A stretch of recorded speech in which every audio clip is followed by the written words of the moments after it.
Hi, everyone. This is Brian Gutierrez from Keller Williams. And today I would like to talk about the closing. So, sellers, we've accepted our offer. We've had a great home inspection. The appraisal came in at value. We've gotten our documentation in that we need for the title company to finish their clearing of the title. And now we're approaching the closing. So, what do we need to do to prepare for that? Well, there's several things, and this is in no particular order, but something that I really need from you, which is very helpful, is closings happen during bankers' hours during the week, right? So business hours, Monday through Friday, not on the weekends, and not on holidays. So if it's President's Day, we're not going to have a closing. 4th of July, right? Things like that.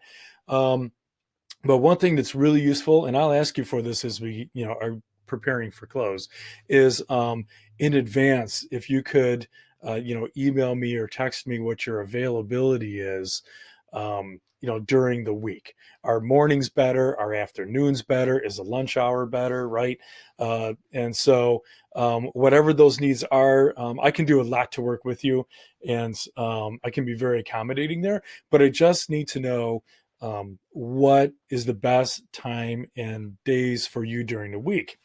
And the reason why I'm not saying specific date is because the closing date can sometimes change. If you notice on our purchase agreement, it'll say closing on or before this date. So if everything's proceeding just fine and we're kind of ahead of schedule, we can close 3 days early, then we might close 3 days early, or we can stay with our original agreed date, right? I mean, whatever works, we can work that out. So knowing what your work week in total is like, Mondays this is good, Tuesday, Wednesdays, this is where I'm at. You know what I mean? If you can just give that to me in advance, and I'll ask for this, then that really helps me out, because then when we're working with the buying side, I can just say with confidence, hey, Wednesday in the mornings, perfect, boom, right? So that really, really helps. Now, another way we can accommodate is, let me back up and say, traditionally, for the closing, we have buyer and seller come together into the same conference room, and, we close together and we all sit around the table and perform the closing, right?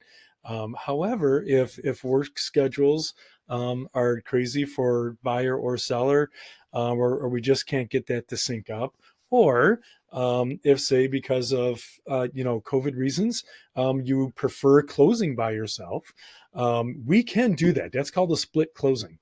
So I can do everything from having the buyer close at their title company and we close at our title company. If you're relocating, I've closed people out of state before. I've had people relocate from Livonia to Utah, and we were able to close them in Utah, the seller, and close the buyer here in Michigan. We are able to do that. So title companies do partner with each other to make those accommodations, and to have the notary present and everything to make everything legal. So we have a lot of flexibility here. And of course, I will very clearly communicate with you on what we need and what would be helpful for us to schedule the closing for you. Um, what to bring to closing? Bring your driver's license. Bring your driver's license with you. And if there has been a death with someone who's been related to the transaction, we do need the original death certificate also, not a copy, the original. So bring your driver's license, and then, if applicable, bring death certificate. Those are the two major things we need to bring to closing.